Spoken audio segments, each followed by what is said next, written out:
Today, let's walk through some free sewing patterns for May. Welcome, I do sewing and DIY related content, and today we are going over some free sewing and DIY patterns for May. Now, May is actually National Pet Month, so I decided to have this theme be all about different pet items that you could make, such as beds and toys. So to get started, we're going to do this little pet crate bed. Now, the fun part about this is when you go to the visit site button, it walks you through step by step on how you can make this. So you really just want to have some fleece. I would highly recommend fleece. They just say soft fabric, but they're not really finishing off the edges of this, so fleece will work the best. Some quilt batting, your sewing machine, and then some fabric chalk, a ruler, and then the cutting mat so that you can cut this all out. You could also just use scissors if you didn't want to use a rotary cutter. She then has these like little images and walks you step by step through how you can make this. The overall goal for this blog post was actually to donate these, which I think that could be a really great idea as well. You could reach out to your different animal shelters near you to see if they would be interested in something like this if you had a lot of fleece fabric on hand, but I thought this could be very fun also for you to make for your own pet for their crate. Now moving on, we do have another type of bed, and this is one of those more like if your animal likes to get all cozy and kind of cuddle up in something. So I could see this being for a dog or a cat, but the idea is that you have like a pillow on the bottom and then almost that little cover over top. So again, she uses fleece for this, and then you will want to have some stuffing on hand, and then she walks you through step by step on how you can build this out and make it your own. For this pattern, I really liked how she had so many pictures and kind of showed how she drew everything out so she knew where to sew. It seemed like it was very useful and you could really follow along. So I think this could be a great idea, especially if you wanted to make your furry friend a nice little bed, and if they were somebody who really liked those cozy little like covers.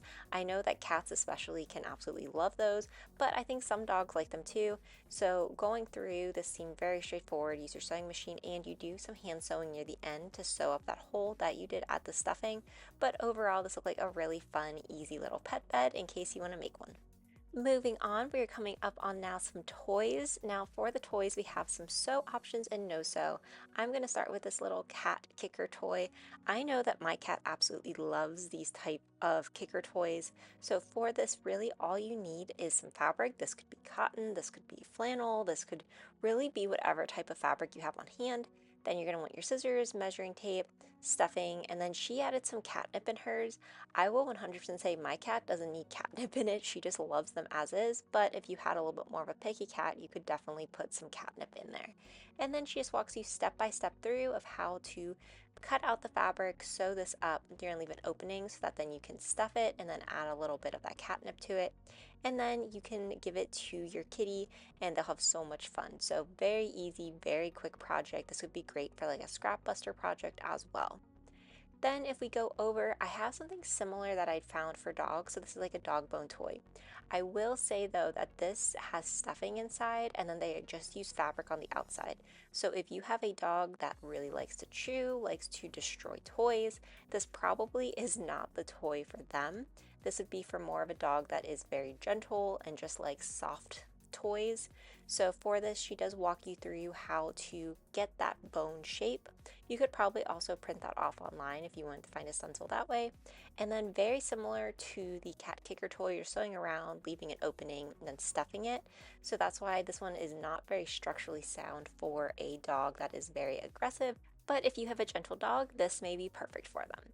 So now we will go to some other toys. These are both no-sew options. So the first is this DIY dog toy. The fun part is that circle in the middle is actually a tennis ball. So no stuffing is involved in this one.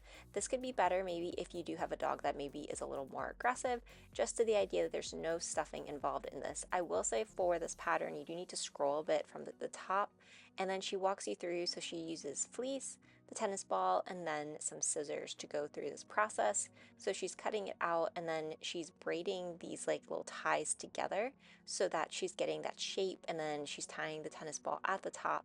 So this would just be another option. I still would say from past experience, if you have a really large dog or a dog that does like to destroy things, they probably could destroy that one layer of fleece, but it could be something to test out with your own pup. And then we have a no-sew cat toy. So this, I thought these looked so fun. The pattern isn't specifically for cat toys. It could be if you wanted to make juggling balls, if you just wanted to make some little balls for games, but basically use an old t-shirt, and then she just shows how you can deconstruct it, and then you get a bunch of little strips all together, and then you can tie them up. She used zip ties, and then you can make these tiny little balls, but she did mention at the end that this could also be, if you made tinier ones, good for cats. I know for my cat, she likes large and small toys, so either way, I think that this could be a fun little option. And it's no sew, so that this could be a really great way to have a toy for your cat and to use up an old t-shirt if you had that on hand. Now we'll move over to just one. This is much more of a decoration, just in case you want to make something for your furry friend that you could have like on a shelf or for yourself. So this is a little dog stuffed animal. I thought that this was a really fun idea. The person actually used cloth napkins, and then you use some stuffing, and then she does have a pattern piece available. You click that link. You may get a pop-up you can close out of that. Oh, one thing I will say is that if you close the tab once you do this, it will take you back to the Pinterest pin. So just be sure that when you do it, you then click back to the visit site. So that was the only one drawback to this. And then once you have all of this together, you can see that you just walk step by step through on how to make this.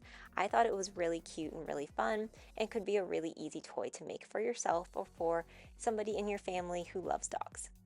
So let me know which of these fun pet themed items is your favorite, and if you're going to try out any of these fun patterns. If you enjoyed this video, be sure to like, comment, and subscribe, and let me know what you want to see next. Thanks for watching.